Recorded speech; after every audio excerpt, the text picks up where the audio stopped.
మీ పేరు సాయి అయితే సురక్షిత్ అని సుకుమార్ గారు ఎందుకు చేంజ్ చేశారన్న? సార్ ఆయనకి నేను ఇష్టం సార్.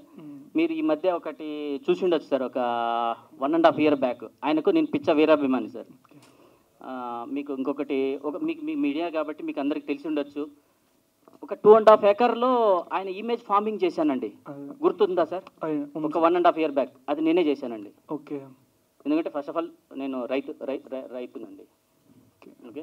అయితే మా ఊర్లో మా సొంత పొలంలో 2.5 acres వడిమర్ గారి ఇమేజ్ని చేశాను. ఎందుకంటే ఆయన మీద ఉన్న ఇష్టంతో చేశాను సార్ నేను అది. అందుకని నాకు అనిపించింది సాయి అని అంటే ఓకే. సువీక్షిత్ అంటే అంటే సుకుమార్ గారు, వీక్షిత్ అంటే నేనండి, సువీక్షిత్ అని పెట్టుకున్నాను. సో సారే నాకు కొంచెం ఇచ్చేసి పెట్టారండి. ఓకే.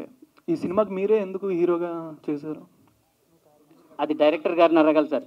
నేను అదే సార్ అనుకున్నాను, అంటే చేద్దాం, ఒక సినిమా చేద్దాం అనుకున్నాం సార్. బట్ నేను చేస్తానని అనుకోలేదు. ఒక సినిమా చెయ్యాలి అని అనుకున్నాం. డైరెక్టర్ గారు అంటే వాళ్ళు వీళ్ళు ఎందుకు, నువ్వే చెయ్యాలని అడిగారు. నాకు అది మీరు అడుగుతున్నారు చూసారా, మీ మైండ్ సెట్ నా మైండ్ సెట్ రెండు ఒకటే సార్. ఎందుకు అని అంటే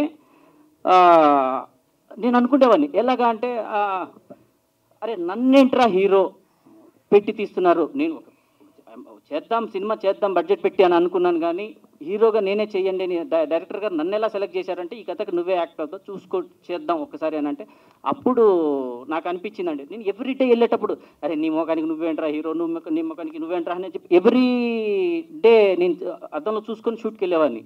కానీ సార్ ఇది ఫైనల్గా అవుట్పుట్ వచ్చిన తర్వాత అర్థమైందండి, ఇక్కడ హీరో నేను కాదు సార్, కథ అండి. కథ హీరో అవ్వడం వల్ల ఏమవుతుందంటే సార్, అందులో చేసిన ప్రతి ఒక్క క్యారెక్టర్ హీరో అవుతారు సార్ అని నేను నమ్ముతాను. ఈ సినిమా ప్రూవ్ చేస్తుందని నేను అనుకుంటున్నాను. ఇక్కడ నేను హీరోని కాదు, నాతో పాటు చేసిన ఒక 20 మంది ఆర్టిస్టులు ఉన్నారు. ఎవరి ఆర్టిస్టు హీరోలే సార్. ఎందుకంటే ఇక్కడ హీరోలు అంటే ఈ ఆర్టిస్టులు హీరోలు కాదు సార్, కథ హీరో సార్. కథ హీరో అయినప్పుడు ప్రతి ఒక్క ఆర్టిస్టు హీరో అవుతాడు సార్ కథలో ఉన్న. సార్ డైరెక్టర్ గారు